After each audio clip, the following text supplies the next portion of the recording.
నాముపక్రమే యన్నత్వా కృతకృత్యా స్యుః తన్నమామి గజాననం శరదిందువికాసమందహాసాం స్ఫురదిందీవరలోచనాభిరామాం అరవిందసమానసుందరాస్యాం అరవిందాసనసుందరీముపాసే శరదిందుసుందరరుచిశ్చేతసి सा मे गिरां देवी अपहृत्य तमः सततमर्थानखिलान् प्रकाशयतु श्रुतिस्मृतिपुराणानामालयं करुणालयं नमामि भगवत्पादशङ्करं लोकशङ्करं व्यासाय विष्णुरूपाय व्यासरूपाय विष्णवे नमो वै ब्रह्मनिधे वासिष्ठाय नमो नमः। गोवर्धनधरं वन्दे गोपालं गोपरूपिणं गोकुलोत्सवमीशानं गोविन्दं गोपिकाप्रियम्।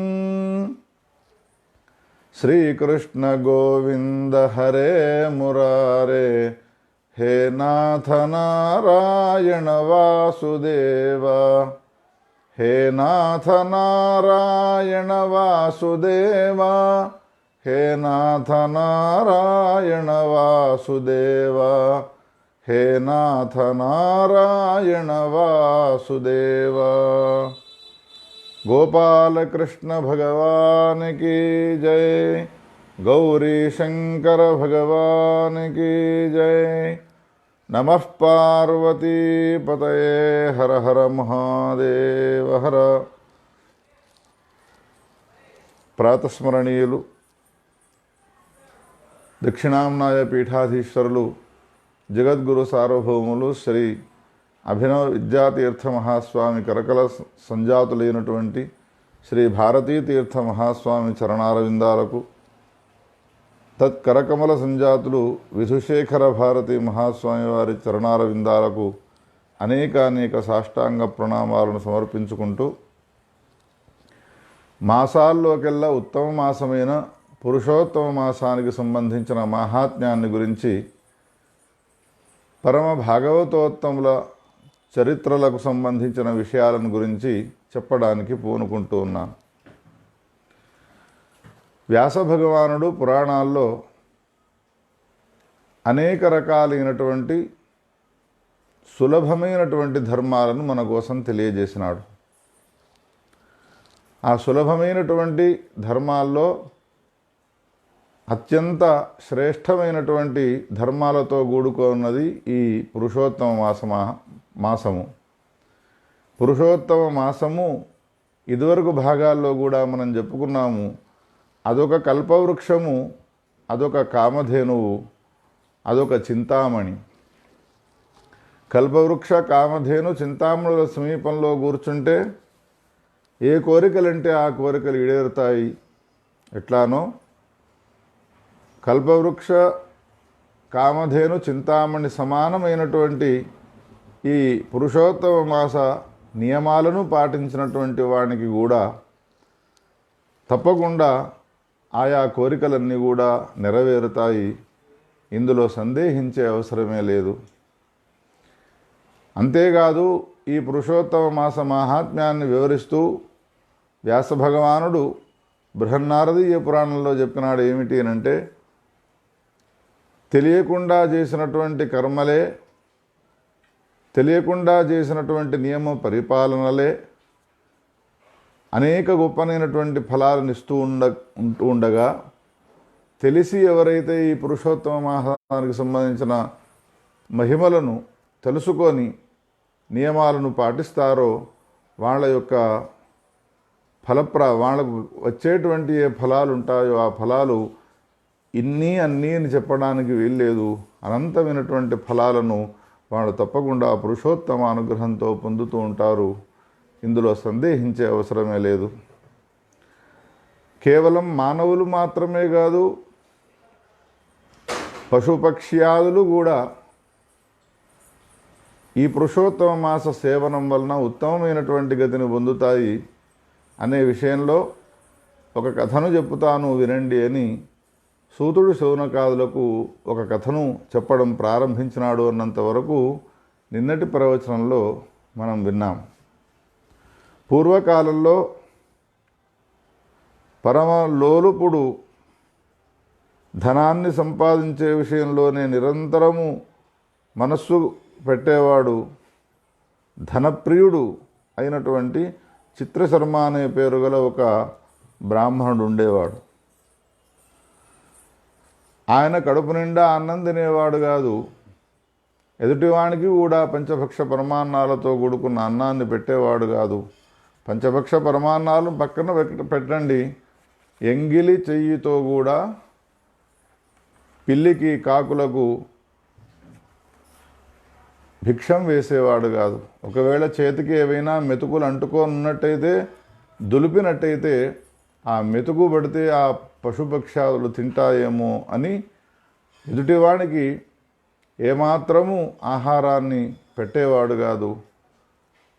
మహాలుబ్ధుడై ఉండేవాడు.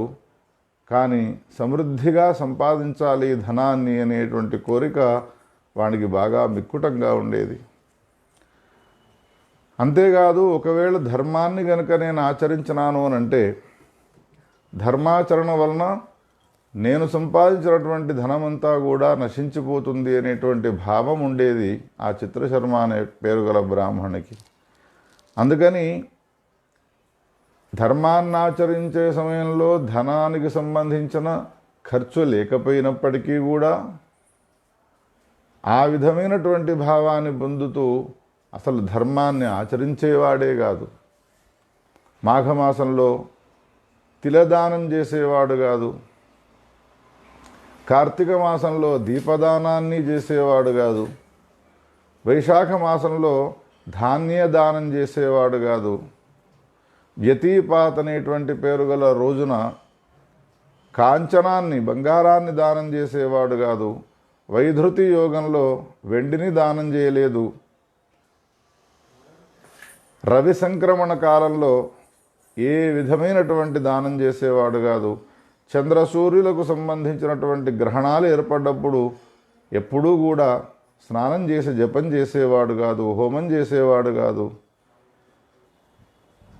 ఈ విధంగా చచారధనలోభేన మూఢధీహి భూతలే సదా, కేవలం సంపాదించడమే ముఖ్య ఉద్దేశం కలిగినటువంటి వాడై, ఆ ధనం నాకేం చేస్తుంది, ధనాన్ని నిజానికి సంపాదించిన తర్వాత వినియోగించాలి, తానైనా అనుభవించాలి, లేకపోతే దానమైనా చేయాలి. ఈ రెండు పనులను ఆచరించకపోయినట్టయితే మూడవ గతి పడుతుంది. అదేది అనంటే దొంగలైనా ఎత్తుకపోతారు, లేకపోతే రాజుల పాలైనా అవుతుంది ధనము. అందుకని ధనాన్ని సంపాదించినటువంటి ధనాన్నంతా కూడా దానం చేయాలి, దానానికి వినియోగం చేయాలి అని ఏ ఒక్కనాడు కూడా ఈ మాటను సార్థక్యాన పెట్టేవాడు కాదు. ధనలోభంతో సంచారం చేస్తూ ఉండేవాడు. కోపి యచ్చతు యత్కించతు పామరాయ ముహుర్వదన్, ప్రతి చోటికి వెళ్ళి అయ్యా నాకు ఇవ్వండి, అమ్మా నాకు ఇవ్వండి అని ఒక భిక్షకుడు యాచించినట్టుగా యాచిస్తూ ఉండేవాడు తన సమీపంలో సమృద్ధిగా ఉన్నప్పటికీ కూడా. ఒక బస్తెడు బియ్యం ఉన్నా కానీ బస్తాను విప్పి బియ్యాన్ని వాడడం ఎందుకు, ఈరోజు వెళితే సరిపోతుంది కదా అని పక్క ఇంటి వాళ్ళకు వెళ్ళి, ఇంటి వాళ్ళ సమీపానికి వెళ్ళి, ఇవాళ నేను వండుకోవడానికి బియ్యం కావాలి, బియ్యం ఇవ్వండి, ఇవాళ నేను వండుకోవడానికి కూరగాయలు కావాలి, కూరగాయలు ఇవ్వండి అని ఈ విధంగా యాచిస్తూ కాలాన్ని గడిపేవాడు. ఆవు పాలు పితికితే ఎంత సమయం పడుతుందో అంత సమయం కూడా ఒక్కచోట నిలకడగా ఉండేవాడు కాదు, ఎప్పటికీ సంచారం చేస్తూ ఉండేవాడు. లోకంలో ఉన్నటువంటి వ్యక్తులు ఉన్నారో వాళ్ళంతా కూడా ఈయనకు సంబంధించినటువంటి స్వభావాన్ని, ఈయనకు సంబంధించినటువంటి ప్రవర్తనను గమనించి ఈ చిత్రశర్మను ఊరి నుండి గెంటేసినారు. కనీసం ఒక్కనాడైనా వాడు ధర్మాన్ని ఆచరించడు, దానాన్ని చేయడు, ఇంట్లో ఉంటూ ఉండగా ఒక యాచకుని వలె యాచన చేస్తూ ఉన్నాడు, భిక్షకుని వలె భిక్షమాడు అడుగుతూ ఉన్నాడు అని కోపానికి వచ్చినటువంటి వాళ్ళై ఊర్లో ఉండకుండా వాళ్ళంతా కూడా గ్రామ బహిష్కరణాన్ని చేసినారు. గ్రామం నుండి నెట్టివేయబడ్డ తర్వాత తన నివాసం కోసమై ఎదురు చూస్తూ ఉన్నాడు. ఎక్కడికి వెళ్ళి బ్రతకాలి? ఏ అరణ్యానికి వెళ్ళినా కానీ అరణ్యంలో కూడా నేను చేసినటువంటి ప్రవర్తన అనుసరించి, నాకున్నటువంటి ప్రవర్తన అనుసరించి నన్ను ఊరి నుండి గెంటేసినారు అని ఆ భావాన్ని పొందకుండా ఇదివరకు ఏ విధమైనటువంటి స్వభావం ఉండేనో, లోభిత్వము మొదలైనటువంటివి అవన్నీ అట్లానే కొనసాగిస్తూ ఉండేవాడు. ఇంతలో వీని అదృష్టము పండి ఊరి అవతల ఒక విశాలమైనటువంటి తోటను ఏర్పాటు చేసుకున్నాడు ఒక వ్యక్తి.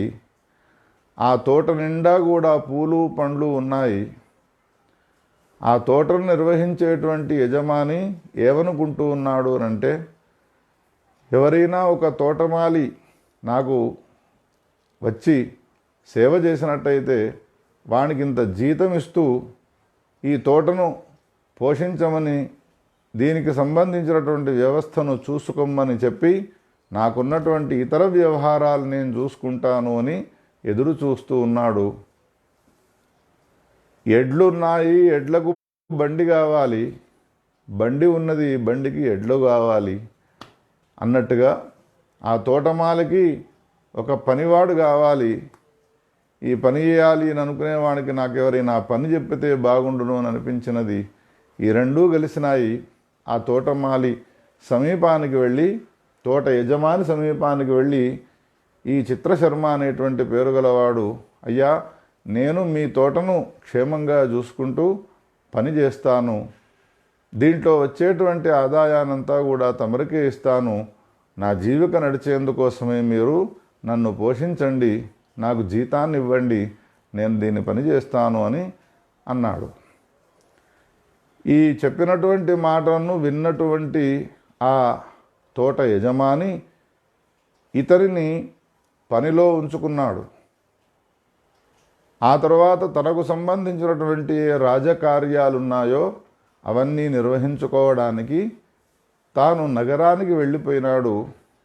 నెల నెలకు ఈ తోటలో ఉన్నటువంటి పూలు పండ్లు అమ్మడం వలన వచ్చేటువంటి ఏ ధనం ఉంటుందో అది నాకు వీడిస్తాడు తోటమాలి. ఆ తర్వాత నాకు తీసుకునేంత ధనాన్ని నేను తీసుకొని మిగిలినటువంటి ఏ ధనం ఉన్నదో ఆ ధనాన్ని జీతముగా ఇతనికి ఇద్దాము అని అనుకున్నాడు. వెళ్ళిపోయినాడు. ఇది జరిగిన తర్వాత కొన్నాళ్లకు ఆ తోటలో పండ్లు, పూలు, కూరగాయలు ఇవన్నీ కూడా సమృద్ధిగా పండుతూ ఉండేవి. అందులో ఉన్నటువంటి పూలను, పండ్లను, కూరగాయలను అన్నిటిని కూడా కోసి వచ్చేటువంటి ధనానికంటే ఎక్కువ ధనాన్ని సంపాదించినటువంటి వాడై ఆ ధనాన్నంతా కూడా తానే అనుభవిస్తూ, చిత్రశర్మ తోటమాలిగా ఉన్నటువంటి వాడు తానే అనుభవిస్తూ ఆ తోటకు సంబంధించిన యజమానికి నయా పైస కూడా ఇచ్చేవాడు కాదు. 3-4 నెలల తర్వాత ఒక్కసారి ఆ తోట యజమాని చిత్రశర్మ పనిచేస్తూ ఉన్నటువంటి ఈ తోట సమీపానికి వచ్చి, ఏవయ్యా ఇన్ని నెలల నుండి ఈ తోటలో వచ్చినటువంటి ఆదాయాన్ని నాకు తీసుకువచ్చి ఇవ్వలేదు ఎందుకు అని ప్రశ్న వేస్తే, అప్పుడు ఆ తోటమాలి అయినటువంటి చిత్రశర్మ ఏం చెప్పేవాడు అనంటే, అయ్యా ఎప్పుడైతే ఇది నా చేతిలోకి వచ్చినదో ఆనాటి నుండి ఈ చేనులో, ఈ తోటలో ఉన్నటువంటి పూలు పండ్లు కూరగాయలను తినడానికి అనేక పశువులు పక్షులు దాడి చేస్తూ ఉండడం వలన ఈ తోటలో ఉన్నటువంటి పూలు పండ్లు కూరగాయలు ఇవన్నీ కూడా నష్టమైపోయినాయి. అందుకని నేను ఆ పశుపక్ష్యాదులను అనేక రీతులుగా ఇక్కడి నుండి ఎగరగొట్టినాను, రాకుండా చేసినాను. నా దెబ్బల తాకిడికి కొన్ని పశువులు పక్షులు ఇక్కడ చనిపోయి ఉన్నాయి చూడండి అని రాశులుగా కుప్పలుగా పడిపోయి ఉన్నటువంటి ఆ పశుపక్ష్యాదులను చూపెట్టేవాడు. నిజానికి వీడేం చేసేవాడు? ఇప్పుడే మనం చెప్పుకున్నాము, దొంగచాటుగా అక్కడ ఉన్నటువంటి పూలను పండ్లను అమ్ముకునేవాడు. అంతేకాకుండా తినడానికి ఏం చేసేవాడు? మాంసం అంటే ఇష్టపడ్డాడు కాబట్టి ఆ పశువులను పక్షులను చంపి వాటి మాంసాన్ని తిని వాటిని రాశిగా వేసి వచ్చినటువంటి ఆ తోట యజమానికి తోటను రక్షించే నిమిత్తమై ఈ పశుపక్ష్యాదులను సంహారం చేసినాను అని అబద్ధాలు ఆడేవాడు. ఆ తోట యజమాని ఈ చెప్పినటువంటి మాటలను విన్న తర్వాత నిజమే కావచ్చును అని తాను తన పనికి తాను వెళ్ళిపోయేవాడు. రాజ్యంలో తన పనులలో తాను నిమగ్నమై ఉంటూ ఉండేవాడు. ఈ విధంగా ఇన్ని రకాలైనటువంటి అధర్మాలను ఆయన చేస్తూ ఉండేవాడు. ఉండగా ఒకనాడు తాను ఆ తోటలో పనిచేస్తూ ఉన్నటువంటి సమయంలోనే భ్రామం భ్రామం చ నగరం యాచం యాచంచ భైక్షకం, ఉన్నట్టుండి శరీరము అదుపు తప్పినటువంటి వాడై ఆయన ప్రాణాలను కోల్పోయినాడు. ఆ చిత్రశర్మ అనేటువంటి పేరు గల ఆ బ్రాహ్మణుడు మరణించినాడు. మరణించిన తర్వాత అప్పుడు ఆలోచనలో పడ్డాడు. ఇన్నాళ్ల నుండి నేను అన్నీ అధర్మాలని ఆచరించినాను, ఇప్పుడు నాకు మరణం ఆసన్నమైనది. మరణించినటువంటి నేను భయంకరమైనటువంటి నరకాల్లో పరిస్థితి ఏర్పడ్డది. అన్నిటికంటే ఉత్తమమైనటువంటి మానవ దేహాన్ని ధరించినటువంటి వాడని పరమపావనమైనటువంటి భారతదేశంలో జన్మించి కృష్ణసార మృగాలు సంచారం చేసేటువంటి పావనమైనటువంటి భారతదేశంలో సంచారం చేసి ధనలోభం వలన నేను చేయనటువంటి అకృత్యాలు లేవు. ఎన్నో రకాలైనటువంటి అకృత్యాలను చేసినానే. ఇంత సంపాదించినా ఈ ధనమైనది దాచిపెట్టినాను. ఆ ధనం వలన ఏమి ప్రయోజనాన్ని నేను పొందినాను? నేను అనుభవించలేదు. ఇతరులకు దాన్ని దానము కూడా చేయలేదు. అధీన కాలపాశవృతోధునా,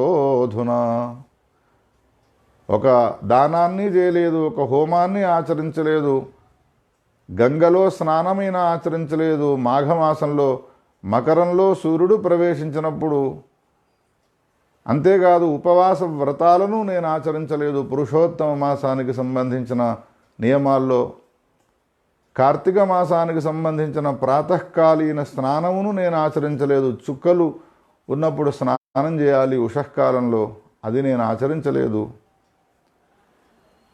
పురుషార్థముల కోసమై ధర్మార్థ కామ మోక్షములనేటువంటి 4 పురుషార్థాల కోసమై ఈ దేహం వచ్చినది. అటువంటి ఈ దేహాన్ని పురుషార్థ చతుష్టయం కోసం నేను వినియోగించలేదు. అహో ఏ సంచితం ద్రవ్యం స్థితం భూమో నిరర్థకం, ఏమైనా ధనాన్ని సంపాదించి భూమిలో దాన్ని పాతిపెట్టినాను. ఆ ధనము నాకేదో భవిష్యత్తులో క్షేమం కలిగిస్తుంది అని అనుకున్నాను. దాచిపెట్టిన ధనం నాది కాదు, దానం చేసినటువంటి ధనమే నాది అనే భావాన్ని నేను పొందకుండా నా జీవితాన్నంతా కూడా వృధా చేసుకున్నానే. జీవో జీవన పర్యంతం క్లేశితో దుష్టబుద్ధినా, నా జీవనం ఉన్నంత వరకు కూడా నా శరీరాన్ని నేను కష్టపెట్టినాను.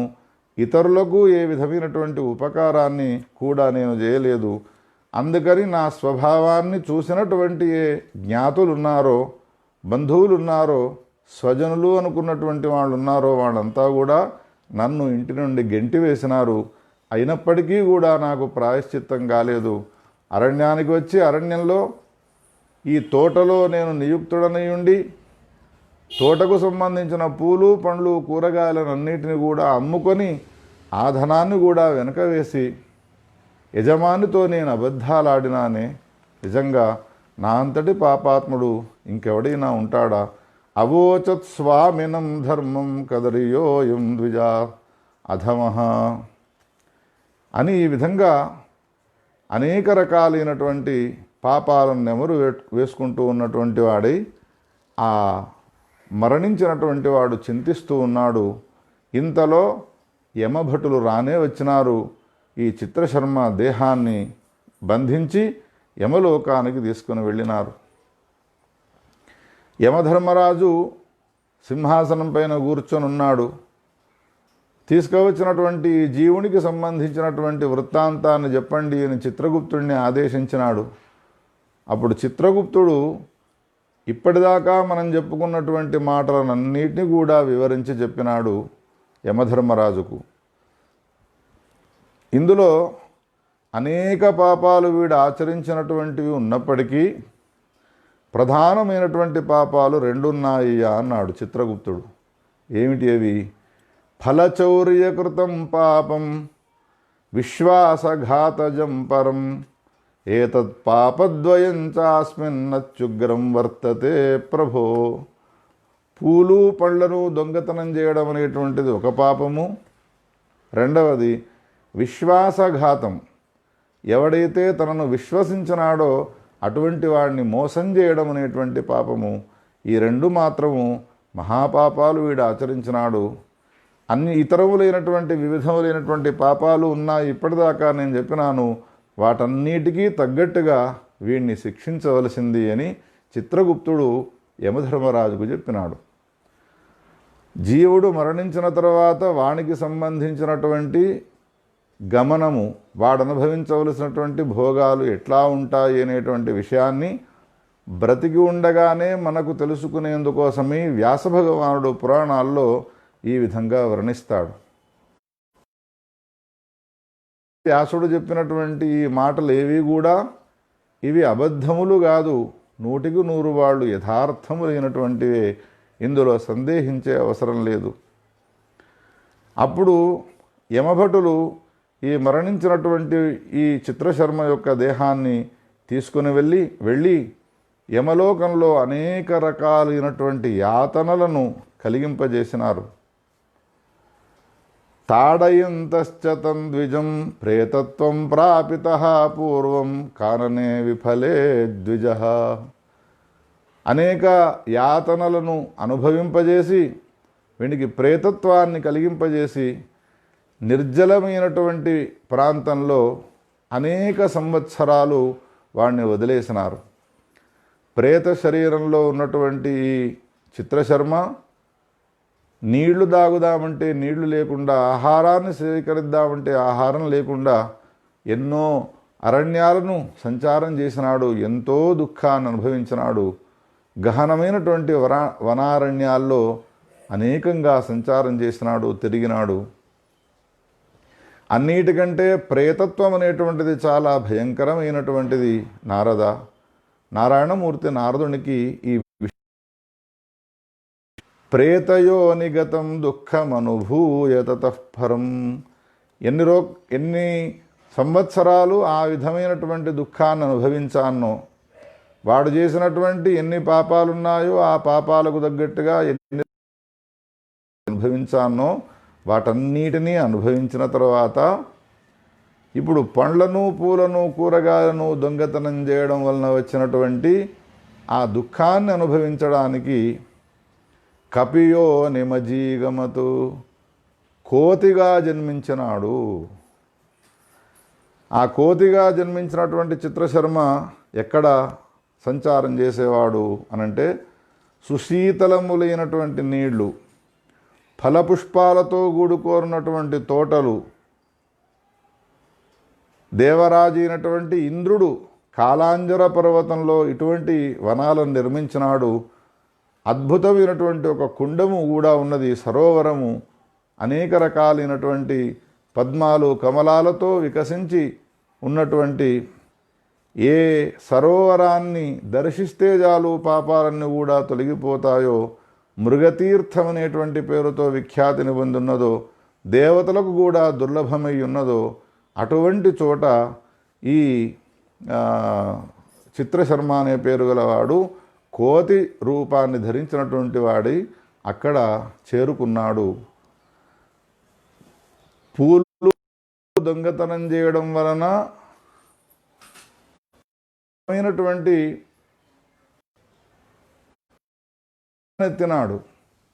పాపాన్ని ఆచరించినటువంటి ఆ పాపానికి సంబంధించినటువంటి దుఃఖాన్ని ఆచరించడానికి, దానికి సంబంధించినటువంటి దుఃఖాన్ని అనుభవించడానికి జన్మను ఎత్తినాడు.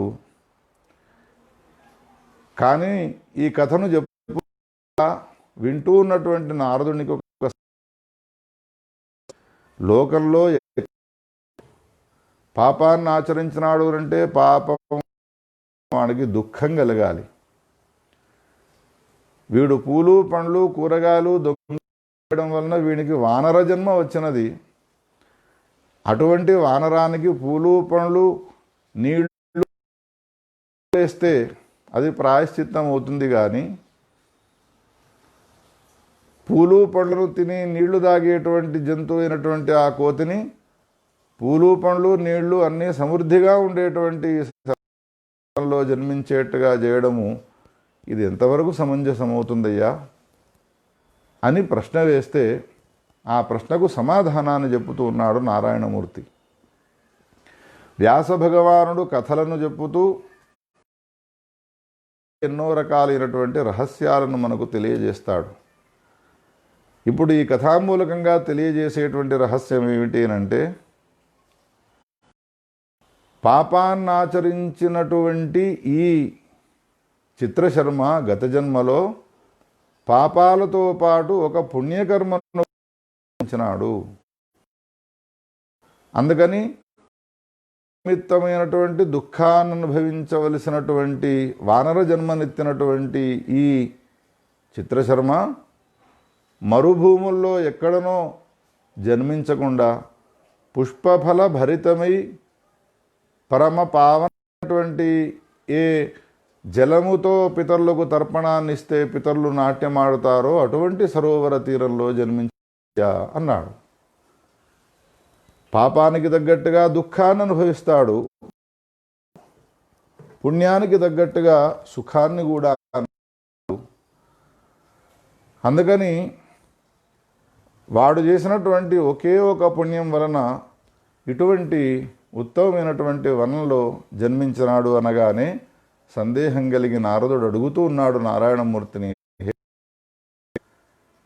వీడు పాపాలు చేసిన మాటను నీవు చెప్పినావు, విన్నాను ఇంతవరకు, ఒక్కడిని లేదు, ధర్మాన్ని ఆచరించలేదు, అటువంటి వీడు చేసినటువంటి పుణ్యం ఏమిటి చెప్పి నన్ను అనుగ్రహించవయ్యా అని అడిగితే అప్పుడు చెప్పడం ప్రారంభించినాడు. ఆవా అసమకరో దుష్ట పాపకోటి సమన్విత. పాపాలు చేసినటువంటి వీడు చేసిన పుణ్యమేమిటో నాకు వివరించవయ్యా అని అడిగితే చెప్పుతున్నాడు.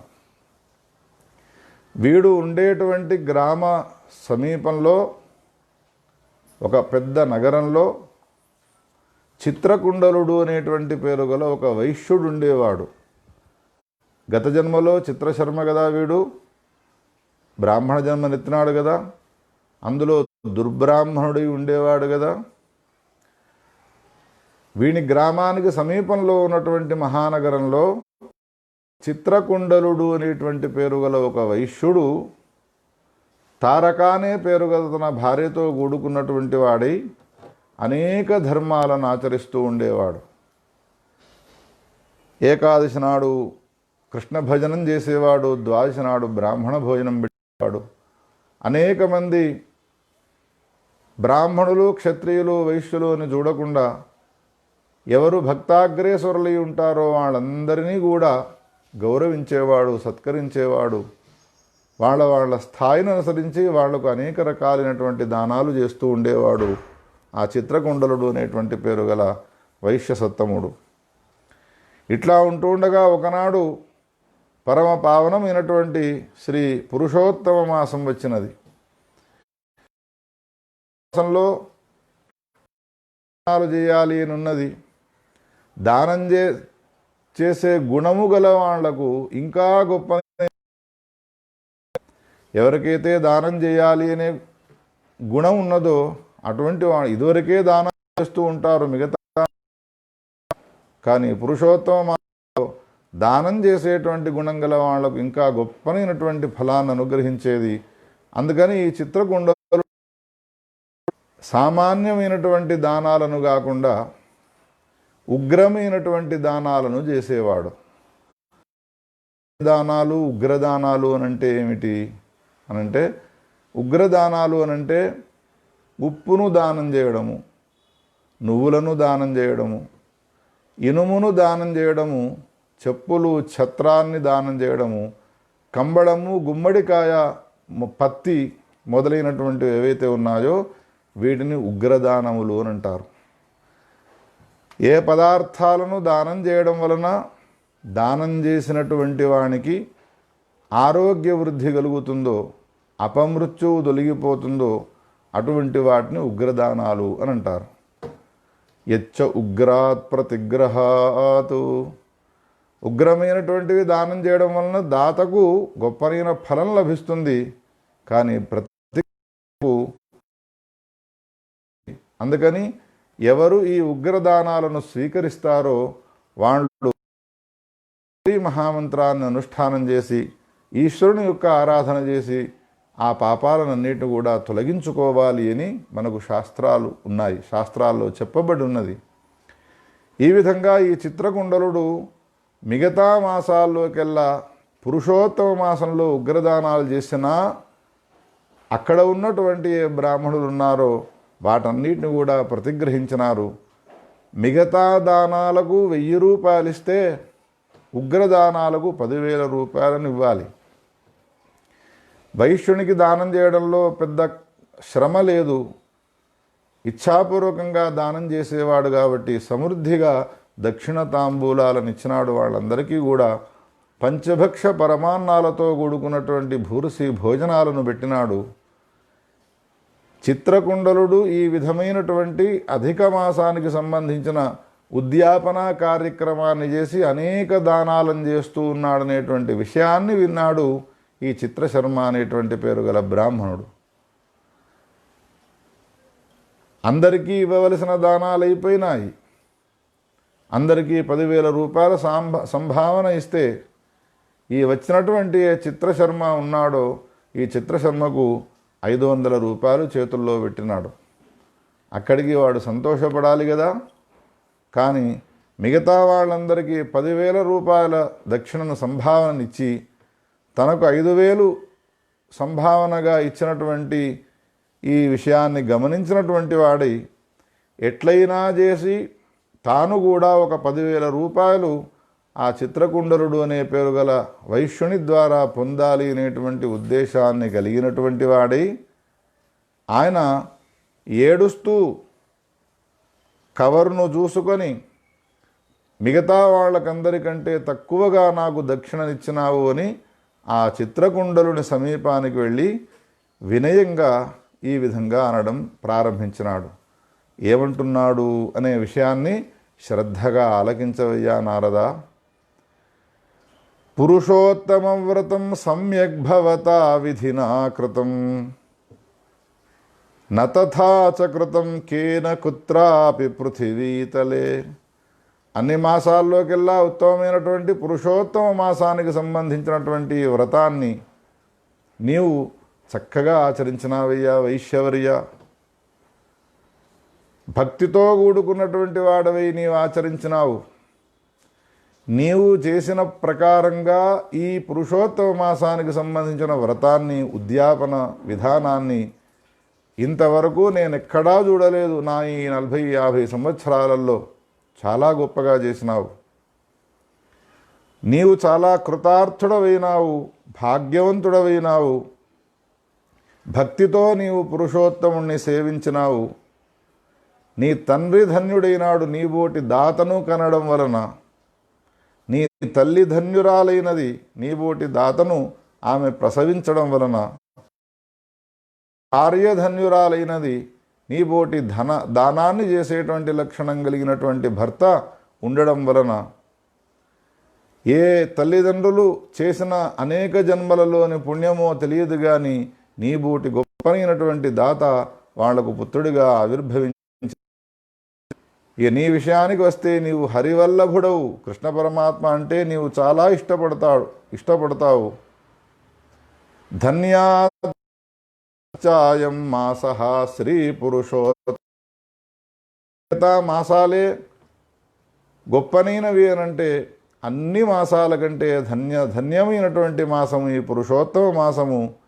ఏ పురుషోత్తమ మాసాన్ని సేవించడం వలన ఐహిక ఆముష్మిక ఫలాలనేటువంటివి లభిస్తాయో అని ఈ విధంగా పొగడడం ప్రారంభించినాడు.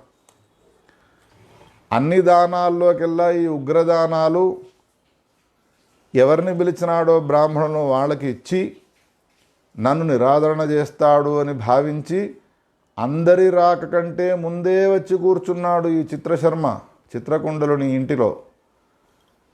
మొదటి నుండి కలశ పూజ, గణపతి పూజ నుండి మొదలుకొని జరిగేటువంటి వ్రతాన్నంతా కూడా చూసినాడు.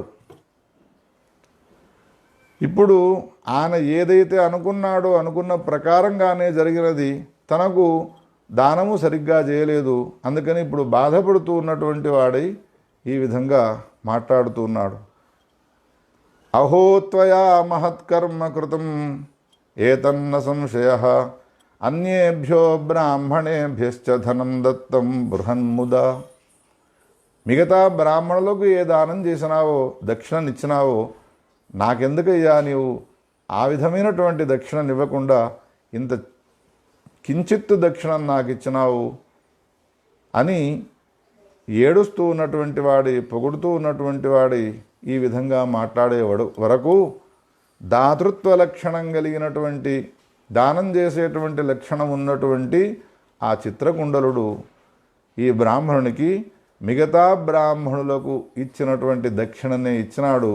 సంతోషపడ్డటువంటి వాడై చిత్రశర్మ అక్కడి నుండి వెళ్ళిపోయినాడు అన్నాడు. వాని జీవితంలో ఇదొక్కటే చేసినటువంటి మంచి పని. ఈ చెప్పినటువంటి వాడి పూర్వజన్మ వృత్తాంతంలోని ఈ కథను నేను నీకు వివరించినాను కదా. ఇందులో వాడు చేసినవి రెండు గొప్పనైనటువంటి పనులు ఉన్నాయి. ఏమిటి అనంటే, పురుషోత్తమ మాసానికి సంబంధించిన ఉద్యాపన చేసే సమయంలో ఈ చిత్రశర్మ మొదటి నుండి మొదలుకొని పరమేశ్వరార్పణమస్తు అనేంత వరకు ఆ వైశ్యుడు చేస్తూ ఉన్నటువంటి పూజా కార్యక్రమాన్నంతా కన్నార్పకుండా చూస్తూ ఉన్నాడు. ఇదొక పుణ్యకర్మ. పూజా దర్శన మాహాత్మ్యాత్. ఇక రెండవది పురుషోత్తమ సంస్తవాతు. అన్ని మాసాల్లోకెల్లా శ్రేష్టమైన మాసము పురుషోత్తమ మాసము. అటువంటి మాసంలో నీవు దానం చేస్తూ ఉన్నావు అని నిమిత్తం ఏదైనా కావచ్చును. పురుషోత్తమ మాసాన్ని పొగడడంలో తాత్పర్యం కాదు. ఒక్కసారి చిత్రశర్మను అడుగుదాం, ఏమయ్యా చిత్రశర్మ, పురుషోత్తమ మాసాన్ని పొగుడుతున్నావు, అదంటే నీకు ఇష్టమా అంటే, నాకు ఇష్టమని పొగడడం లేదు, ఆ చిత్రకుండలునికి ఆ మాసం అంటే ఇష్టం కాబట్టి దాన్ని పొగిడితే నాకు దక్షిణ ఇస్తాడనే ఉద్దేశంతో పొగుడుతున్నాను అని పొగిడినాడు. నిమిత్తమేదైనప్పటికీ కూడా ఆ పూజను దర్శించడము, పురుషోత్తమ మాసాన్ని స్తుతించడము అనేటువంటి ఈ రెండు రకాలైనటువంటి పుణ్యకర్మలను ఆచరించడం వలన వాడు చేసిన పాపాలు అనేక ఉన్నప్పటికీ రెండు పాపాలు ప్రధానమైనవి అని అన్నాడు చిత్రగుప్తుడు. ఆ పాపాలు ఏమిటి అనంటే, ఒకటి పూలు, రెండు విశ్వాసఘాతము చేయడము. ఆ రెండు పాపాలకు కోతి జన్మ. ఈ రెండు పుణ్యాలకు తగ్గట్టుగా పూలు, పండ్లు, సరస్సు, పవిత్రమైనటువంటి పావనం, ఇంద్రుని చేత నిర్మింపబడ్డటువంటి పరమపావనమైనటువంటి భూమిలో వాడు కోతిగా జన్మించినాడు అని ఆ పూర్వజన్మకు సంబంధించినటువంటి చిత్రశర్మ వృత్తాంతాన్ని ఈ విధంగా వివరిస్తూ ఉన్నాడు. కిం పునః శ్రద్ధయా కర్తుః దర్శనస్తవనే ద్విజాః. అశ్రద్ధతో చిత్రశర్మ చేసినటువంటి ఈ పురుషోత్తమ మాస స్తోత్రము వలననే వానికి ఇటువంటి వస్తే, పురుషోత్తమ మాసాన్ని శ్రద్ధతో గనక ఎవరైతే పొగుడుతారో, విశ్వాసంతో ఎవరైతే నియమాలను పాటిస్తారో అటువంటి వాళ్లకు పురుషోత్తముడు ఫలాలను ఇవ్వకుండా ఉంటాడా నారద? ఈ విధంగా కథను చెప్పుతూ ఉంటే నారదుడు నారాయణమూర్తిని ఇంకొక ప్రశ్న వేసినాడు. పరమ పావనమైనటువంటి వనము అని అన్నావు, అన్ని చెట్లకు చాలా సుమధురములైనటువంటి రసవంతములైనటువంటి పండ్లు ఉన్నాయి అని అన్నావు. అంతేకాదు దాన్ని ఇంద్రుడు నిర్మించినాడు అని అన్నావు. అక్కడ ఒక సరస్సు ఉన్నది, ఆ సరస్సులో స్నానము చేసి తర్పణాలనే గనక వదిలినట్టయితే పితరులు సంతోషపడతారు, శాశ్వత బ్రహ్మలోక ప్రాప్తి వాళ్ళకు కలుగుతుంది అని అన్నావు. ఏమిటి అసలు ఈ వనం ఏమిటి? ఇంద్రుడు ఎందుకోసం నిర్మించినాడు? దానికి సంబంధించిన పూర్వ వృత్తాంతాన్ని చెప్పవయ్యా అనంటే చెప్పడం ప్రారంభించినాడు. గోవర్ధనధరం వందే గోపాలం గోపరూపిణం గోకులోత్సవమీశానం గోవిందం గోపికా ప్రియం. త్రేతాయుగంలో శ్రీరామచంద్రుడు ఆవిర్భవించినాడు. రాముడు జన్మించిన తర్వాత పితృవాక్య పరిపాలనా నిమిత్తమై అరణ్యానికి వెళ్ళినాడు. అరణ్యంలో సంచారం చేస్తూ ఉన్న సమయంలో రావణాసురుడు సీతాదేవిని అపహరించినాడు. సీతాదేవి యొక్క జాడను సుగ్రీవుడి యొక్క సచివుడైనటువంటి ఆంజనేయ స్వామి కనుగొన్నాడు. విశాలమైనటువంటి 100 యోజనాల విస్తీర్ణమైన సముద్రానికి సేతువు యొక్క నిర్మాణం చేసినటువంటి వాడై, లక్షల కోట్ల వానరాలతో కూడుకున్నటువంటి వాడై ప్రయాణం చేసి వెళ్ళి లంకానగరంలో ప్రవేశించి రావణ కుంభకర్ణాదులతో భీకరమైనటువంటి సంగ్రామాన్ని చేసినాడు. చివరికి రావణ కుంభకర్ణాదులందరూ కూడా సంహరింపబడ్డారు. ఆ తరువాత విభీషణుడు ఇచ్చినటువంటి ఆ విమానాన్ని అధిరోహించినటువంటి వాడై తిరుగు ప్రయాణమై అయోధ్యానగరానికి అనేక మార్గాల్లో సీతాదేవికి ఆ వనాల్లో దేవి లేని సమయంలో జరిగినటువంటి ఘట్టాలనన్నిటినీ చూపుతూ వస్తూ ఉన్నాడు. ఒకచోట విమాన ప్రాంతంలో దేవతలంతా కూడా సంతోషపడ్డారు. చేసినటువంటి గొప్పనైనటువంటి కార్యానికి చేసిన గొప్పనైన కార్యము దేవతలను హింసిస్తూ ఉన్నటువంటి లోకకంటకుడైనటువంటి రావణాసురుని యొక్క సంహారం. దేవతలంతా కూడా చాలా సంతోషపడ్డటువంటి వాళ్ళై శ్రీరామచంద్రునితో అన్నారు, హే రామచంద్ర, దేవతలమైన మా కార్యాన్ని నీవు నిర్వహించినావు. మేము ఏది కోరుకున్నామో ఈ లోకకంటకుడైనటువంటి రావణాసురుడు ఎప్పుడు చస్తాడా అని ఎదురు చూసినాము. అందుకని మా మనస్సులో ఉన్నటువంటి కోరికను నీకు విన్నవించగా నారాయణుడు అయినటువంటి నీవు రామునిగా ఆవిర్భవించి నీవు రావణ సంహారం చేసినావు. కానీ అవతార పురుషుడవైనటువంటి నీవు ఇప్పుడు రాముడవై ఉన్నావు కాబట్టి, దశరథ కుమారుడవై ఉన్నావు కాబట్టి మా కోరికను ఈడేర్చినందుకు గాను నీకు మేము ఏదైనా ఒక వరాన్ని ఇవ్వాలి అని అనుకుంటున్నాము. నీకేం వరం కావాలనో కోరుకో అన్నారు. ఇంద్రుడు, శంకరుడు, బ్రహ్మ మొదలైనటువంటి వాళ్ళంతా కూడా ఈ విధంగా ప్రత్యక్షమై రాముణ్ణి వరం కోరుకోమని అనగా అప్పుడు రామచంద్రుడు 2 చేతులు జోడించి దేవతలందరికీ నమస్కారం చేసి ఏమంటూ ఉన్నాడు అంటే, అత్రయే వానరాశూరాః రక్షోభిః నిహతాశ్చతే సంజీవయతతానాషు సుధావృష్ట్యా మమాజ్ఞయా. హే దేవతలారా, నాకు సహాయం చేయడం కోసమై ఏ వానరాలు నాతో పాటు వచ్చి లంకానగరంలో రావణ సైన్యంతో పోరాడి ఆ రావణ సైన్యంలోని రాక్షసుల ద్వారా ఎన్ని కోతులు, ఎంతమంది వానరులు మరణించినారో వాళ్ళందరినీ కూడా సుధావృష్టి వలన అమృత వృష్టిని కురిపించి వాళ్ళందరినీ కూడా బ్రతికించండి అని కోరుకున్నాడు. ఈ కోరుకోవడంలో కూడా రామచంద్రుడు ఏమంటూ ఉన్నాడు, మీరు కోరుకోమన్నారు కానీ మమా ఆజ్ఞయ, నేను మిమ్మల్ని ఆజ్ఞాపిస్తూ ఉన్నాను, దేవతలైనటువంటి మీరు ఆ పనిని చేయండి. చతుర్ముఖ మహేషాదులు పురంధరాదులంతా కూడా శ్రీరామచంద్రుని యొక్క ఆజ్ఞను స్వీకరించినటువంటి వారి సంజీవిత సర్వే వానరాహ జయశాలిన, అందరూ కూడా బ్రతికినారు. సుధావృష్టి వలన అందరూ నిద్ర నుండి లేచినట్టుగా లేచి కూర్చున్నారు. శ్రీరామచంద్రుని చుట్టూ కూడా వచ్చి ఆ వానరాలంతా కూడా నాట్యం చేస్తూ ఉన్నాయి, సంతోషపడుతూ ఉన్నారు. అప్పుడు శ్రీరామచంద్రుడు ఏమంటూ ఉన్నాడు అంటే, హే సుగ్రీవ హనుమంతౌ హే తారాత్మజ జాంబవన్ మిత్రకార్యం కృతం సర్వం భవద్భిః సహ వానరైః.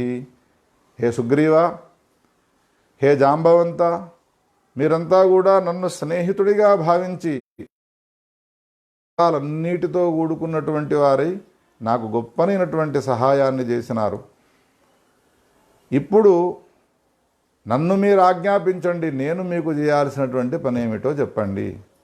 దేవతల కార్యాన్ని చేసినందుకు గాను రాముడు దేవతలను కోరికలు కోరుకున్నాడు. రామకార్యాన్ని చేసినారు కాబట్టి వానరాలకు ప్రతినిధులైనటువంటి హనుమంతుడు, జాంబవంతుడు మొదలైనటువంటి వాళ్ళను నాకు సహాయం చేసినారు కాబట్టి మీరు ఏం వరంగా ఉన్నో కోరుకోండి.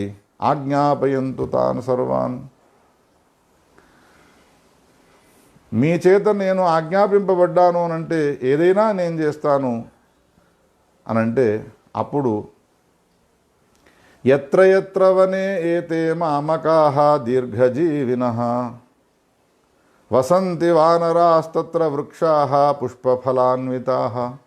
శ్రీరామచంద్రుడనైన నేను త్రేతాయుగంలో యుద్ధానికి వెళ్ళినప్పుడు ఏ వానర జాతి వచ్చి నాకు సహాయం చేసినదో ఆ వానరులు ఎక్కడెక్కడ ఉంటారో ఉన్న ప్రతి వనంలో చెట్లన్నీ కూడా పుష్పించి ఫలించి ఉండాలి. వనమంతా తిరిగితే పండ్లు ఒకవేళ పండ్లు ఉన్నా కానీ తాగడం ఉండకుండా వనాల్లో దొరుకుగాక. అథ శీతలం సుభగం సరః దర్శయిష్యంతి సర్వే యాంతు మమ ఆజ్ఞయా. అందుకని వానర శరీరం నీకు భోగ్యము లేనటువంటి ఏ వస్తువులు ఉన్నాయో అవన్నీ కూడా ఉండుగాక. అందుకని జన్మతః వానరత్వం అనేటువంటిది వాటికి ఉన్నది కాబట్టి వానరాలకు పైన ఉన్నటువంటి పండ్లను కోసుకొని తింటేనే తృప్తి. అన్నాన్ని పెడితే తినడం అవి సంతోషపడవు. అయ్యో నా ఇంటికి వచ్చినావు కదా కోస్తే అదంతా చిందరవందర చేస్తాయి.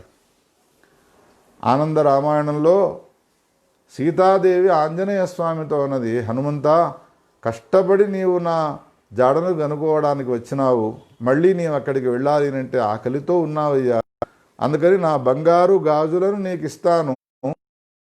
గాజులను అమ్మి లంకానగరంలో కడుపు నిండా పంచభక్ష పరమాన్నాలు తిన్నా అన్నాడు. అమ్మా, మా వానర జాతికి మీ మానవులు కొనుక్కున్నట్టుగా బియ్యాన్ని కొనుక్కొని అన్నాలు వండుకొని భోజనం చేయడం ఇష్టం కాదు.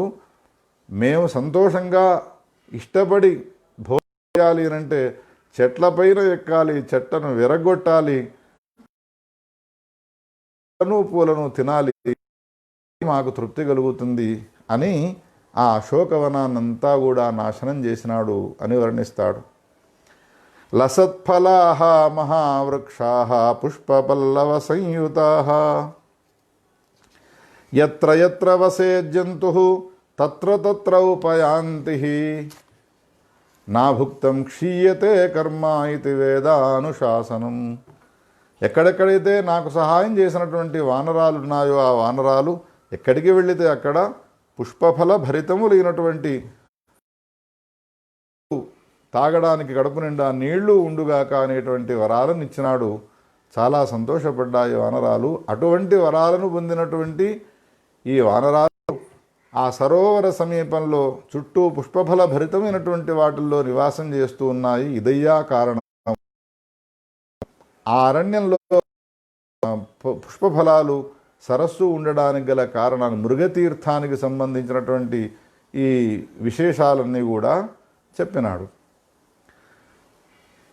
ఇప్పుడు ఇటువంటి ప్రాంతంలో ఆ చిత్రశర్మ అనేటువంటి పేరు గల గత జన్మలోని బ్రాహ్మణుడు వానర జన్మాన్ని ఎత్తినటువంటి వాడై ఉన్నాడు. ఈ కథను చెప్పితే ఎవరికైనా ఏమనిపిస్తుంది అని అంటే, వానర జన్మ వానరానికి పంచభక్ష పరమాన్నాల వలె చెట్ల నిండా పువ్వులున్నాయి, పండ్లున్నాయి, తాగడానికి సరస్సులో నీళ్లున్నాయి, ఇది పాపాలకు పరిహారం అవుతుందా, ప్రాయశ్చిత్తం అవుతుందా అని అనుకుంటారు. కానీ కథను పూర్తిగా వినకముందే ఎందుకు ఈ ప్రశ్న వేయడము? వానరం అక్కడ ఉన్నది, కానీ వానరం అక్కడ ఉన్నటువంటి పూలను పండ్లను తినగలుగుతుందా అనేటువంటిది ఆలోచించండి. మరేం చేస్తుంది అనంటే చెప్పుతూ ఉన్నాడు. లునీయ, అది చెట్లపైన సంచారం చేస్తూ ఉంటుంది. పెద్ద శరీరము కలిగినటువంటిది ఉన్నది ఆ వానరము. ఈ చెట్టుపై నుండి ఆ చెట్టుపైకి దుమికే వరకు చెట్టుకున్నటువంటి ఏ పండ్లున్నాయో అది ఊగడం వలన ఆ పండ్లన్నీ కూడా కింద రాలిపోతాయి. ఏవైనా ఆ చెట్టుకున్నటువంటి పండును తిందాము అని నోట్లో పెట్టుకునే వరకు నోటి నిండా పుండు అయ్యి ఉన్నది. దానికి ఎప్పుడో పుండైనది, అది పెరుగుతూ పెరుగుతూ పెద్దగా అయినది.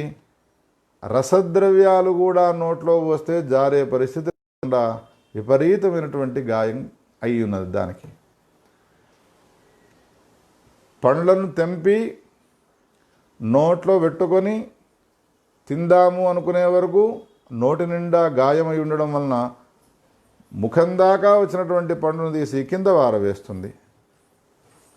బాటసారిలో ఎవరైతే ఉన్నారో దారి వెంబడి పోయేటువంటి వాళ్ళు, అబ్బా చెట్టుకున్నటువంటి ఆ పండును తింటే బాగుండును అనుకున్నాము, ఆ కోతి ఎంత మంచి పని చేసినది, పండ్లనన్నిటి కూడా మన కోసం వేస్తూ ఉన్నది అని బాటసారులందరూ కూడా ఆ పండ్లను తింటూ వెళుతూ ఉన్నారు.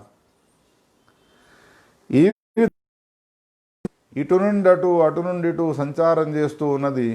నీళ్ళైనా తాగుదాము అని ఆ సరస్సులోకి వెళ్ళి నీళ్లు తాగడానికి ప్రయత్నం చేస్తే నీళ్లు కూడా అది తాగలేదు. అంతటి దుఃఖాన్ని అనుభవిస్తూ ఉన్నది. నిజమైన ప్రాయశ్చిత్తం ఏమిటి? పరమాన్నాలు ఉండి తిననటువంటి స్థితి వానికి రావడం. ఐశ్వర్యం అంతా ఉంటుంది, బంధువులంతా ఉంటారు, కానీ శరీరం సహకరించదు. ఉప్పు తింటే ఉష్టము, పప్పు తింటే పైత్యము. ఎందుకు ఆ ఐశ్వర్యం అంతా కూడా తాను అనుభవించలేడు, ఎదుటివానికి దానం చేయలేడు. ఇప్పుడు ఈ కథను చెప్పుతూ మనకు ఒక గొప్పనటువంటి విషయాన్ని తెలియజేస్తూ ఉన్నాడు వ్యాస భగవానుడు. ఏమిటి అనంటే, గత జన్మలో నీవు ఏ ఒక్కడికి దానం చేయలేదు. గత జన్మలో ధనాన్ని సంపాదించి సేకరించి మూలకు పెట్టుకున్నావు తప్ప ఏ దానము ధర్మాన్ని ఆచరించలేదు. మరి అటువంటి వానికి ప్రాయశ్చిత్తం చేయాలి. కానీ భగవంతుడు ఎంత గొప్పవాడు చూడండి.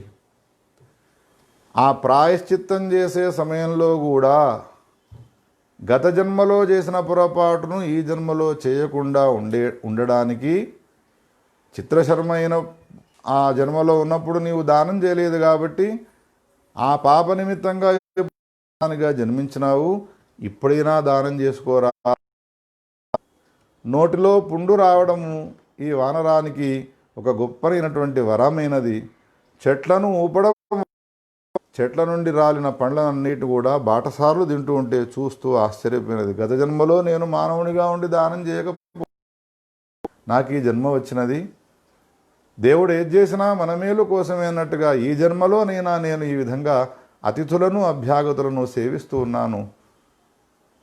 ఇప్పుడు అతిథుల పంచపక్ష పరమాన్నాలు పెట్టిన అవుతుంది. అడవిలో వెళ్ళేటువంటి బాటసారులకు, పట్టిస్తూ ఉన్నటువంటి వాళ్లకు, చెట్లపైకి ఎక్కేటువంటి శక్తి సామర్థ్యాలు లేనటువంటి ఈ పండ్లు వచ్చి పడ్డాయి చేతుల్లో అంటే ఎంత సంతోష. ఆకలితో మన ఇంటికి వచ్చినటువంటి వ్యక్తికి అన్నాన్ని పెడితే వాడో ఈ బాటసారులంతా కూడా అంత సంతోషపడడం వలన వానర జన్మలో ఉన్నటువంటి చిత్రశర్మకు క్షాళనమవుతూ పుణ్యం అనేటువంటిది సంక్రమిస్తూ ఉన్నది. ఏతావతా ఒక జీవికి పుణ్యకర్మ అనేటువంటిది లేదు అని అన్న తర్వాత భగవంతుడు కూడా ఏమీ చేయలేడు. అందుకని పాపాన్ని తొలగించుకొని పుణ్యాన్ని సంపాదించాలి. పాపం ఎట్లా తొలగిపోతుంది అనంటే పుణ్యకర్మల యొక్క ఆచరణ వలన. బట్ట కంటినటువంటి మాలిన్యం ఎట్లా తొలగిపోతుంది? కర్మలను ఆచరించడం వలన అశుభ కర్మలన్నీ కూడా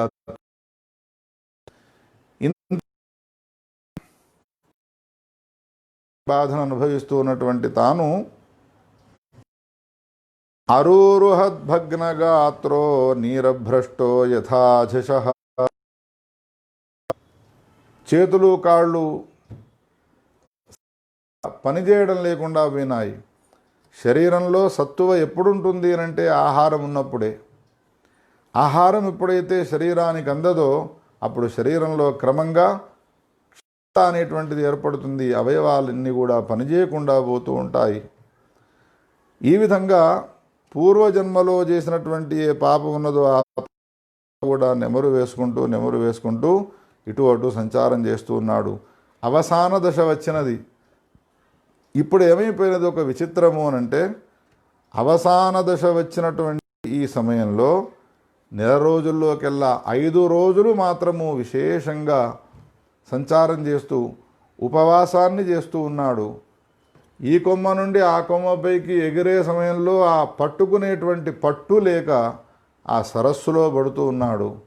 మళ్ళీ సరస్సులో నుండి బయటికి వస్తూ ఉన్నాడు. ఎదుటివానికి ఆహారాన్ని ఇస్తూ ఉన్నాడు. ఇవన్నీ కూడా పుణ్యకర్మలుగా. ఏవం ప్రవర్తమానస్య నిరాహారస్య నిత్యశః శ్రీ పురుషోత్తమ. చివరికి ఒకనాడు ఈ కొమ్మ నుండి ఆ కొమ్మపైకి ఎగురుతూ ఉన్న సమయంలో జారిపోయి ఆ నీళ్లలో పడిపోయినాడు. ఈదుతూ బయటికి రావడం సాధ్యం కాక ప్రాణాలను పోగొట్టుకున్నాడు ఆ వానరుడు. క్షణకాలంలోనే ఆ మరణించినటువంటి ఆ జీవునిలో నుండి దివ్యమైనటువంటి దేహము ప్రాదుర్భవించినది. ఇంతలో చూస్తూ ఉండగా ఆకాశంలో నుండి విమానం రానే వచ్చినది. ఆ విమానంలో నుండి వింజామరలు వీచుతూ ఉన్నటువంటి పరిచారకులు వచ్చినారు. దివ్యదేహాన్ని ధరించినటువంటి ఈ చిత్రశర్మను వింజామరలను వీచుతూ పూలు జల్లుతూ ఆ విమానంపైకి ఎక్కి కూర్చోమని అడుగుతూ ఉన్నారు. విమానం పైన ఎక్కినటువంటి తనకు అత్యాశ్చర్యం కలుగుతూ ఉన్నది. ఏమయ్యా, తమరు నన్ను ఎటు తీసుకువెళ్తున్నారు? నేను మహాపాపాత్ముణ్ణి కదా. పాపాత్ముడనైనటువంటి నాకు యమదూతలు వచ్చి నన్ను యమలోకానికి తీసుకువెళ్ళాలి కానీ మిమ్ములను చూస్తూ ఉంటే మీరు విష్ణుదూతల వలె ఉన్నారు, మీరు ఎటు తీసుకువెళుతున్నారు నన్ను అని అడిగితే అప్పుడు వాళ్ళు ఆ చిత్రశర్మకు చెప్పడం కథం నైవ విజ్ఞాతం సాధనం మహతు. నీవు చేసినటువంటి పుణ్యమేమిటో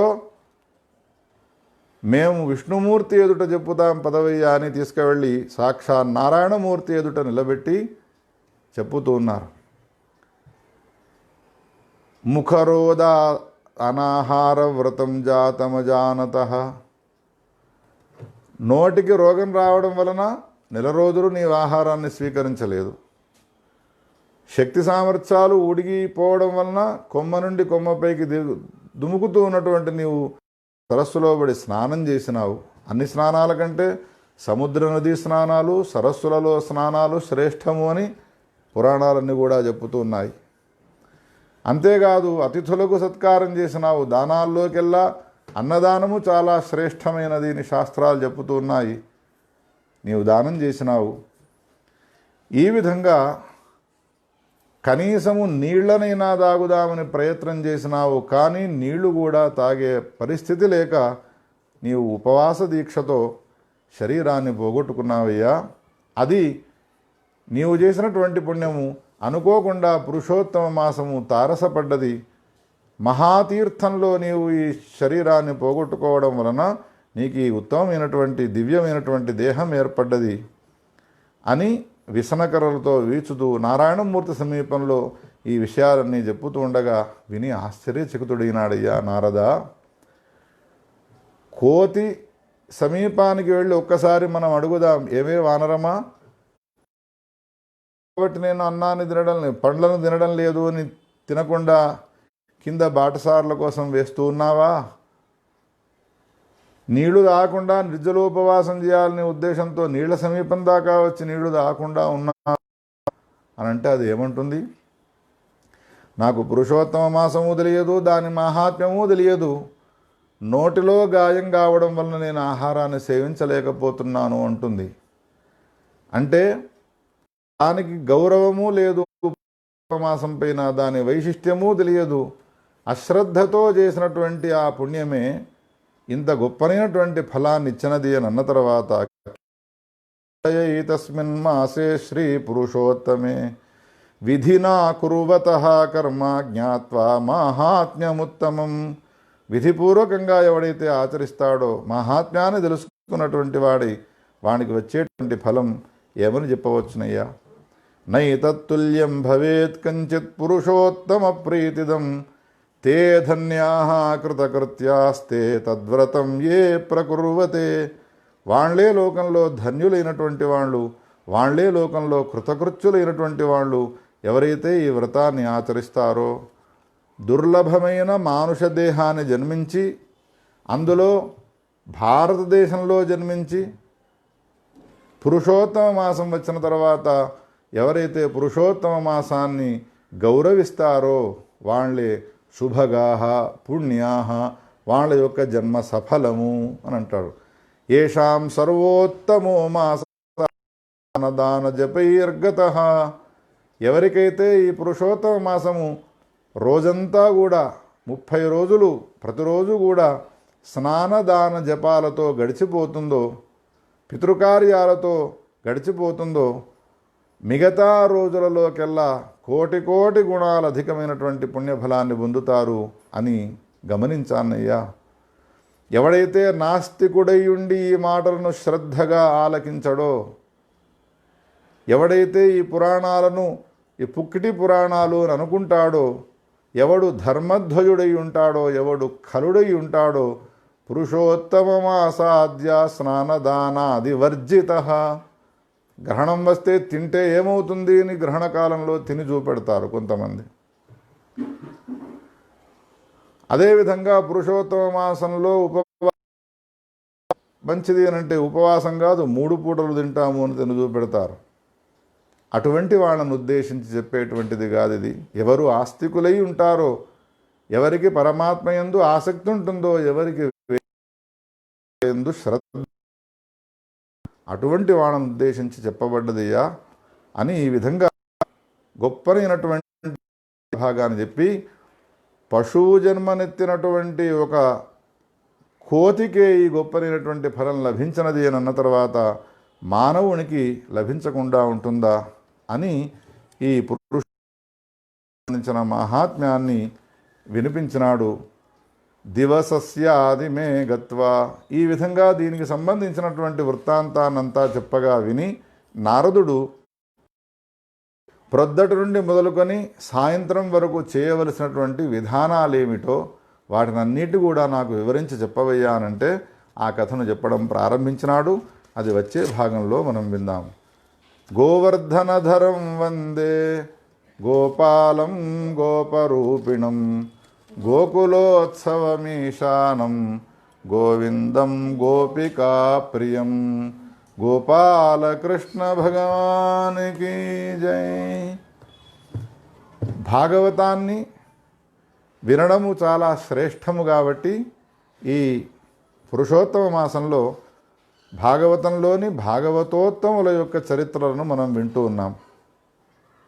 వృషభదేవుని యొక్క వృత్తాంతాన్ని నిన్నటి కథలో మనం విన్నాం. ఆ వృషభదేవునికి 100 మంది కొడుకులున్నారు. అందరికంటే పెద్దవాడైనటువంటి వాడు భరతుడు. ఏ భరతుడి చేత పరిపాలింపబడడం వలన ఈ దేశానికి భారతదేశం అనేటువంటి పేరు వచ్చినదో అని అంటాడు వ్యాస భగవానుడు. అటువంటి భరతుడు యోగ్యుడై ఉన్నాడు అని చెప్పి ఋషభదేవుడు భరతుణ్ణి సింహాసనం పైన ఉంచినటువంటి వాడై తాను క్రమంగా వానప్రస్థ సన్యాస పరమహంస చర్యలను పొందినటువంటి వాడై సద్గతిని పొందినాడు. ఇప్పుడు భరతుడు పరమ భాగవతోత్తముడు. భరతుడు విశ్వరూపుని యొక్క పుత్రిక అయినటువంటి పంచజని అనే పేరు గల అమ్మాయిని వివాహం చేసుకున్నాడు. తనతో సమానమైనటువంటి భక్తి శ్రద్ధ ఆస్తిక్య భావము కలిగినటువంటి శౌర్య పరాక్రమాలు కలిగినటువంటి 5 కుమారులను ఆయన కన్నాడు. సుమతి, రాష్ట్రభృతు, సుదర్శన, ఆవరణ, ధూమ్రకేతు అనేటువంటి పేర్లు గలవాళ్ళు. వీళ్ళందరికీ కూడా రాజ్యాన్ని విభాగం చేసి ఇచ్చి తండ్రి యొక్క బోధలు బాగా ఈయనకు పడ్డాయి. వృషభదేవుడు అనేక పర్యాయాలు తన 100 మంది కొడుకులను ఎదుట కూర్చుండబెట్టుకొని ఆధ్యాత్మిక ధర్మాన్ని బోధించేవాడు అని నిన్నటి భాగంలో మనం చెప్పుకున్నాం కదా. ధర్మాన్ని గురించి చెప్పుతూ ఉండగా ఒకనాడు కాకపోతే ఒకనాడైనా పిల్లలకు ధర్మం యందు ఆసక్తి అనేటువంటిది కలుగుతుంది. తండ్రి మరణించిన తర్వాత యోగ్యులైనటువంటి కొడుకులు ఉన్నారు అని భావించి వాళ్ళకి ఈ రాజ్యాన్ని అప్పజెప్పినటువంటి వాడై అరణ్యానికి వెళ్ళి నిరంతరము కృష్ణస్మరణ చేస్తూ కాలాన్ని గడుపుదాము అని గండకీ నదీ తీరానికి వెళ్ళినాడు. ప్రతిరోజు గండకీ నదిలో స్నానం చేయడము, గండకీ నదిలో ఉన్నటువంటి శాలిగ్రామ శిలలను తులసీ దళాలతో పూజించడము ఇది నియమం పెట్టుకున్నాడు. ఇట్లా ఉంటూ ఉండగా ఒకనాడు గండకీ నదికి స్నానానికి వెళ్ళినాడు. స్నానం చేసినాడు. స్నానం చేసి బయటికి రాగానే అర్ఘ్యాన్ని వదులుతూ ఉన్నాడు. అవతలి తీరంలో ఒక లేడి నీళ్లను దాగుతూ ఉన్నది. సింహము యొక్క గర్జనను వినగానే ఆ తీరం నుండి ఈ తీరానికి ఒక్కసారి దుమికినది. అది గర్భవతి అయి ఉన్నది. ఆ గర్భంలో ఉన్నటువంటి శిశువు ఈయన చేతుల్లో పడ్డది. తీరాన ఆ లేడి పిల్లబడి మరణించినది. ఈయన చేతుల్లో పడ్డటువంటి ఈ లేడి పిల్ల ఉన్నదో అది బ్రతికి ఉన్నది. ఆశ్చర్యంగా చూస్తూ ఉన్నాడు ఈ భరతుడు. తన ఎదుటనే తల్లి మరణించినది. చేతుల్లో ఈ అన్నిటినీ వదిలిపెట్టి, అన్నిటి యందుండేటువంటి అభిమానాన్ని వదిలిపెట్టి ఆశ్రమానికి చేరుకొని శ్రీకృష్ణ గోవింద హరే మురారే హే నాథ నారాయణ వాసుదేవ అని భగవన్నామాన్నే చింతిస్తూ కాలాన్ని గడుపుదాము అని అనుకున్నటువంటి భరతునికి ఈ అనుకోని ఘటన ఏర్పడ్డది. ఈ లేడి పిల్లతో ఒక విధమైనటువంటి అనుబంధం ఏర్పడ్డది. పుత్రుల యందుండేటువంటి వ్యామోహము, భార్య యందుండేటువంటి వ్యామోహం అంతా కూడా దీని యందు ఏర్పడ్డది. చివరికి ఆ ఆశ్రమంలో ఇటు అటు సంచారం చేస్తూ ఉండేది. ఒకనాడు కనిపించకుండా పోయినది, బాధపడ్డాడు. ఇంకొకనాడు అడవికి వెళ్ళిన తర్వాత మళ్ళీ తన ఆశ్రమానికి రాకపోయే వరకు బాధపడ్డాడు.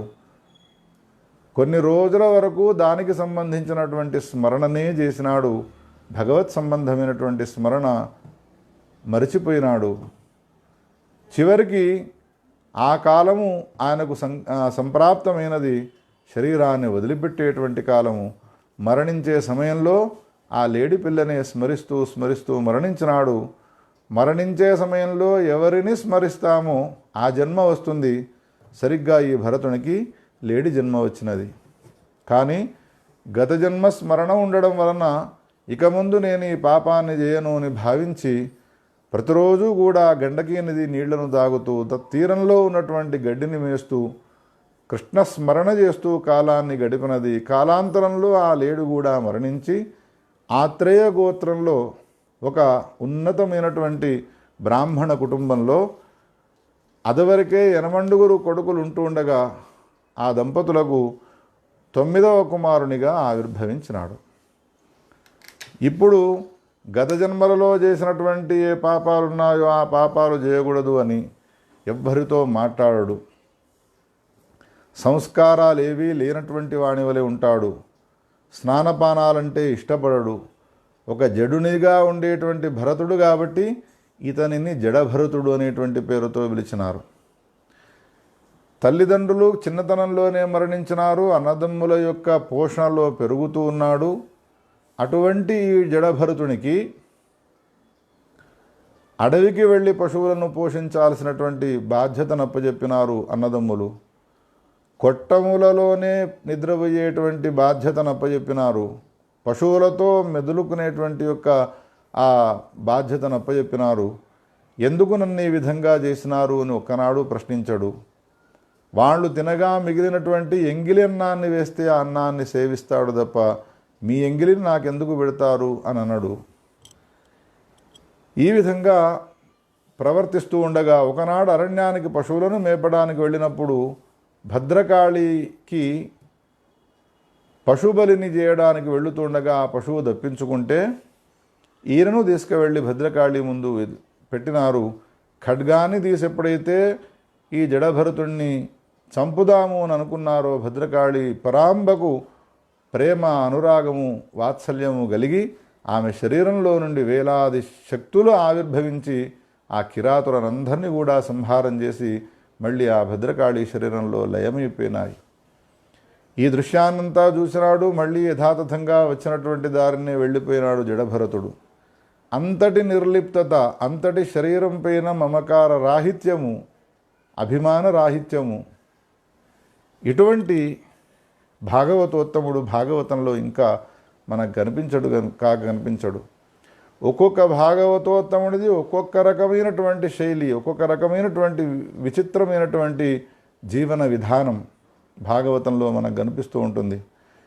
చివరికి ఒకనాడు అరణ్యంలో పొలం పనులు చేసుకుంటూ ఉండగా రాహుగణుడు అనేటువంటి పేరు గల ఆ రాజ్యాన్ని పరిపాలించేటువంటి రాజు పల్లకీలో వెళుతూ ఉంటే ఒకడు పల్లకి మోసేటువంటి బోయేవాడు తప్పించుకున్నాడు. ముగ్గురి చేత మోయబడదు కాబట్టి నాలుగో వాని కోసం వెతికితే ఈ జడభరతుడు కుదిరినాడు. కానీ ఇటో అడుగు అటో అడుగు వేయడం వలన లోపల ఉన్నటువంటి రాజుగారికి విపరీతమైన గాయం అవుతుంది. ఎవడురా ఈ విధంగా నడిచేవాడు అనంటే కొత్తగా చేరినవాడు అనగానే లోపల ఉన్నటువంటి రాహుగణుడు మాట్లాడుతూ ఉన్నాడు. ఒరే, చూస్తే లావుగా ఉన్నావు, ఇది మోయడం నీకు చేత కావడం లేదా, చక్కగా మొయ్యి అని అన్నాడు. అయినా పట్టించుకోలేదు. నేను రాజును, నిన్ను దండిస్తాను, నీవు భృత్యుడవు అన్నాడు. అయినా పట్టించుకోలేదు. ఈ విధంగా అనేక రకాలైనటువంటి అవాక్కులు చివాకులు మాట్లాడుతూ ఉన్నాడు. మరి రాజుగారు వెళ్ళేది ఎక్కడికి? కపిలుని ఆశ్రమానికి వెళ్ళి అధ్యాత్మ శిక్షను పొందడానికి వెళ్ళేటువంటి ఈ రాజుగారు నన్ను ఈ విధంగా కొడతాను, తిడతాను, నేను రాజును, నీవు భృత్యుడు అంటున్నాడు. అందుకని వీనికి చిన్నగా జ్ఞానోదయం కలిగేట్టుగా చేద్దాము అని పుట్టిన నాటి నుండి ఈనాటి వరకు నోరు విప్పనటువంటి ఆ జడభరతుడు ఇప్పుడు మాట్లాడడం ప్రారంభించినాడు. హే రాజా, నేను రాజును, నిన్ను దండిస్తాను, నీవు భృత్యుడవు అని అంటూ ఉన్నావు. ఉపాధులైన శరీరములతో భేదమే తప్ప ఉపహితమైన ఆత్మ మాత్రం అందరిలో ఉన్నది ఒకటే, గుర్తించినావా అన్నాడు. అనగానే ఒక్కసారి ఆశ్చర్యచకితుడైనాడు. రథంలో నుండి కిందికి దుమికి ఆయనను చూస్తే యజ్ఞోపవీతం వేళ్లాడుతూ ఉన్నది. ఈయన ఒక బ్రాహ్మణుడు అని భావించి దీర్ఘదండ ప్రణామం చేసినాడు. అయ్యో, నివురుగప్పిన నిప్పువలె సంచారం చేసేటువంటి దత్తాత్రేయునివా నీవు? అవధూత చర్యలు చేసేటువంటి మహాత్ములు ఎంతోమంది మనకు తారసపడతారు, కానీ వాళ్ళను మనం గుర్తించలేకుండా పోతాం. ఎంత అపచారం చేసినాను. బ్రహ్మదేవుని యొక్క కమండల జలానికి కానీ, శివుని యొక్క త్రిశూలానికి కానీ, విష్ణుమూర్తి యొక్క సుదర్శనానికి కానీ నేను భయపడను.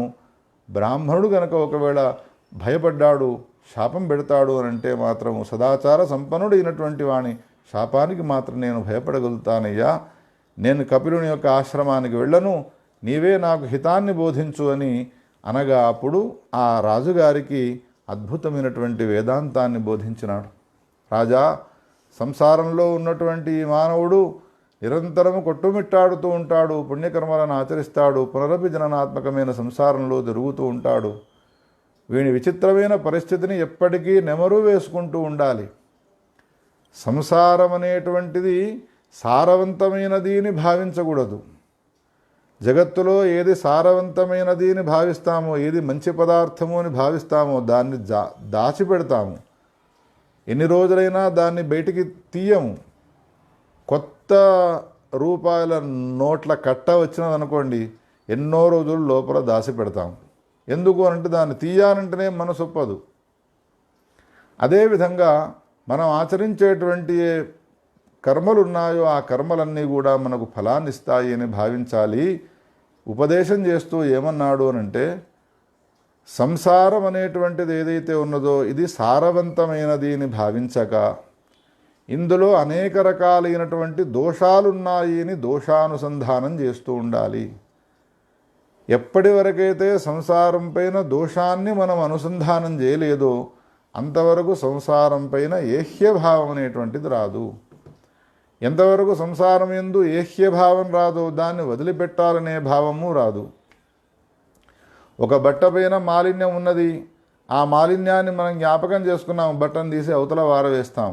ఎట్లానో సంసారం యందు మాలిన్యాన్ని నైరంతర్యంగా చింతన చేయడం వలన సంసారం పైన ఏహ్యభావం ఏర్పడి సంసారాన్ని వదిలిపెడతామయ్యా.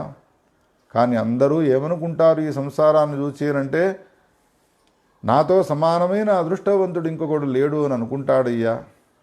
అది పొరపాటు. ఎట్లానో తెలుసునా, స్వప్నములో చూసినటువంటి పదార్థాలు ఎటువంటివో సంసారంలో జాగ్రత్త కాలంలో వీడు అనుభవించేటువంటి ప్రతి అనుభూతులు కూడా అటువంటివే అని ఆ స్వప్న దృష్టాంతముతో సమానంగా పోల్చినాడు. ఒక జ్ఞాని అయి ఉన్నాడు, ఒక పరమ భాగవతోత్తముడై ఉన్నాడు కాబట్టి ఆ జడభరతునికి అనుభవంలో వచ్చినటువంటి విషయాలన్నీ కూడా చెప్పాలి అని అనిపించినది చెప్పినాడు. రాహుగణుడు వాటినన్నిటి కూడా భక్తి శ్రద్ధలతో విన్నాడు. అయినా ఇప్పటిదాకా నా మాటలు విన్నావు, ఇక నీవు కపిలుని ఆశ్రమానికి వెళ్ళవయ్యానంటే, నాకు కపిలుని ఆశ్రమం వద్దు, అక్కడికి వెళ్ళవలసిన ఆవశ్యకత లేదు, నాకున్న సందేహాలన్నీ మీ ద్వారానే తీరినాయి అనగానే తాను ఆవిర్భవించినటువంటి పని సమాప్తమైనది అని భావించి అక్కడి నుంచి వెళ్ళిపోయినాడు ఆయన. ఆ తర్వాత ఈ రాహుగణుడు రాజ్యానికి వెళ్లకుండా, కపిలుని యొక్క ఆశ్రమానికి వెళ్లకుండా, నీవే తప్ప ఇతఃపరం బెరగా అని సగుణ సాకారమూర్తి అయినటువంటి పరమాత్మ యొక్క ఉపాసన చేసి ఉచ్ఛ్వాస నిశ్వాసంలో శ్రీకృష్ణ గోవింద హరే మురారే హేనాథ నారాయణ వాసుదేవ అనేటువంటి నామాన్ని జపిస్తూ ఉన్నటువంటి వాడై సద్గతిని పొందినాడు.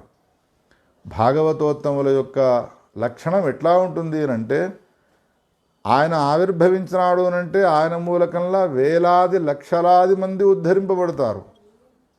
ఒక ధ్రువుడు, ఒక ప్రహ్లాదుడు, ఒక అంబరీషుడు, ఒక పరీక్షన్ మహారాజు, ఒక శుకుడు ఆవిర్భవించి ఈనాటి వరకు వాళ్ళ కథలను విని అనేక వేలాది లక్షలాది మంది ఉద్ధరింపబడుతూ ఉన్నారు అంటే భాగవతోత్తముల యొక్క లక్షణం ఎంత గొప్పగా ఉంటుంది. అటువంటి పరమ పావన చరిత్రులైనటువంటి పరమ భాగవతోత్తములలోని భాగవతోత్తముడైనటువంటి జడభరతుని యొక్క వృత్తాంతాన్ని ఈనాడు విన్నాము. ఆ జడభరతునిలో ఉన్నటువంటి వైరాగ్య సంపదలోని 1000వ వంతు లేదా 1,00,000వ వంతు మనకు వచ్చిన మనం ధన్యజీవులమవుతాము అని స్మరణ చేస్తూ ఈనాటి ఈ భాగవతోత్తముల యొక్క చరిత్రను సమాప్తి చేస్తూ ఉన్నాను. ఇంకొక భాగవతోత్తముని యొక్క చరిత్రతో కూడుకొని వచ్చే భాగంలో మనమంతా కూడా కలుసుకుందాం. గోపాలకృష్ణ భగవానికి జై. స్వస్తి ప్రజాభ్యః పరిపాలయంతాం న్యాయేన మార్గేణ మహీం మహీషాః. గోబ్రాహ్మణేభ్యః శుభమస్తు నిత్యం. లోకాః సమస్తాః సుఖినో భవంతు. తత్సద్బ్రహ్మార్పణమస్తు. మహాదేవ.